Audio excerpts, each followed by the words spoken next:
Hey folks, Bradford Roberts with Refresh Realty here.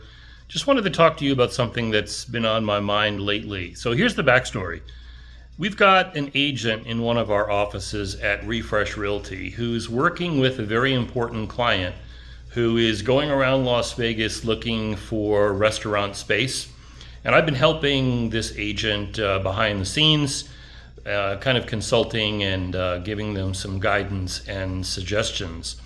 And because of this, the fast food industry has been on my mind lately, doing some research and looking at some data and stuff like that. So I wanted to talk to you today about fast food, an unusual topic for a real estate person, right?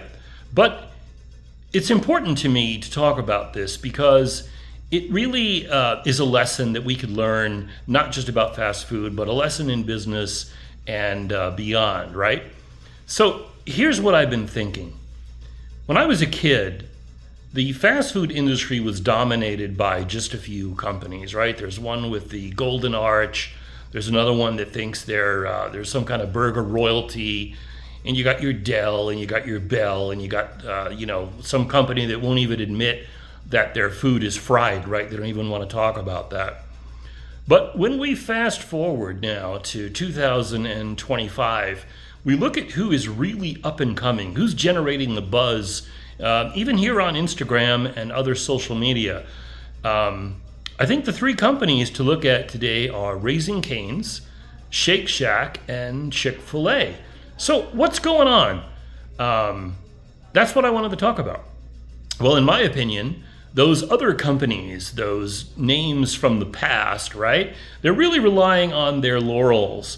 They're feeling entitled. They're acting entitled, right? Like people are going to go in just because they recognize the logo or just because they have locations on every corner in America. But have you noticed the prices have been going higher and higher? The quality is going down and down.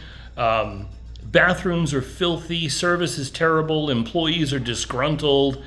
And, when you eat there, you usually leave feeling unsatisfied, right? You paid too much for some crap food, and that's just the way it is. Some of those companies, I guess, on a positive side, not only do you get the food for the price you pay, but you get diarrhea and sickness on top of that at no additional cost. So maybe there is a good value there, right? But when you look at Raising Cane's, Shake Shack, and Chick-fil-A, you have to ask yourself what they have in common. Well, here's what I've observed working with this client in the fast food industry and their agent lately. Number one is that you can go into those three fast food restaurants and you can still talk to a human, right? You're not forced to order through an app. You're not forced to punch buttons on a kiosk. You're going there to eat, you want to relax, and a lot of people still prefer to talk to a human being. And in fact, at those three companies, you can still get, in most cases, a pretty friendly, helpful, caring individual who appreciates that you're there, appreciates your business, and really wants to help you. Another thing that Raising Cane's, Shake Shack, and Chick-fil-A have in common is that their food is better. It's just better. Maybe it's not the cheapest stuff in town, right? But the quality is better. You have to admit that. Another thing is the service. So you go in and you walk up to the counter and you say, "Hi, I would like to get this, or I'd like to get that." Before you even finish your sentence, the employees are trained to say yes. Whether you need a drink refill or you need an extra sauce, or maybe you made a mistake when you ordered, you need something fixed. These companies are going to help you a lot more than the other ones, more than the traditional ones, if you will.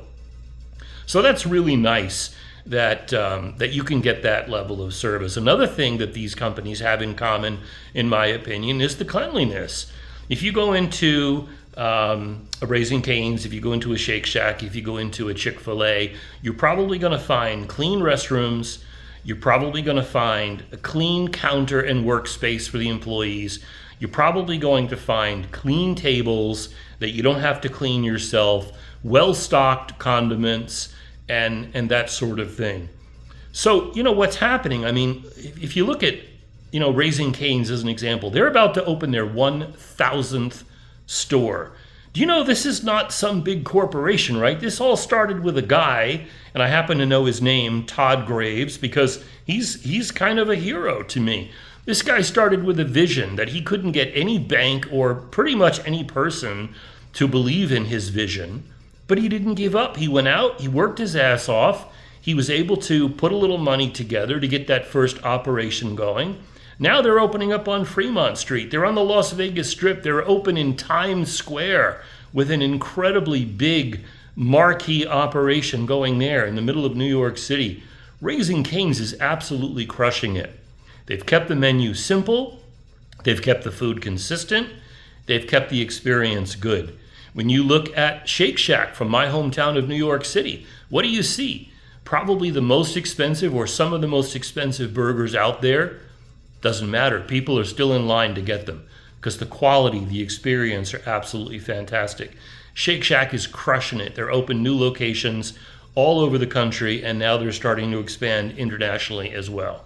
And Chick-fil-A, right? I mean, they've got their principles and they stick to it, and they provide a good quality, consistent product every time you go there in a very, very clean, welcoming, friendly environment. So, shame on those companies who are just resting on decades and decades of experience and the market share that they've had traditionally. I hope they lose market share. And I hope these other companies continue to take market share. I know they've been doing that. We are proud to be in the real estate industry and to continue to support their growth. We're very, very happy to be part of it. We're happy to be part of it in Las Vegas and hopefully, beyond Las Vegas soon as well. So anyway, that's my rant on the fast food industry. I generally don't go too far off topic, but it's been on my mind lately because of the real estate work that my agent and my company have been doing to support this client. So that's it. Hope to see you at a fast food restaurant of your choice soon. Stay away from those old ones, folks. See you at one of the good ones. Thanks for listening today.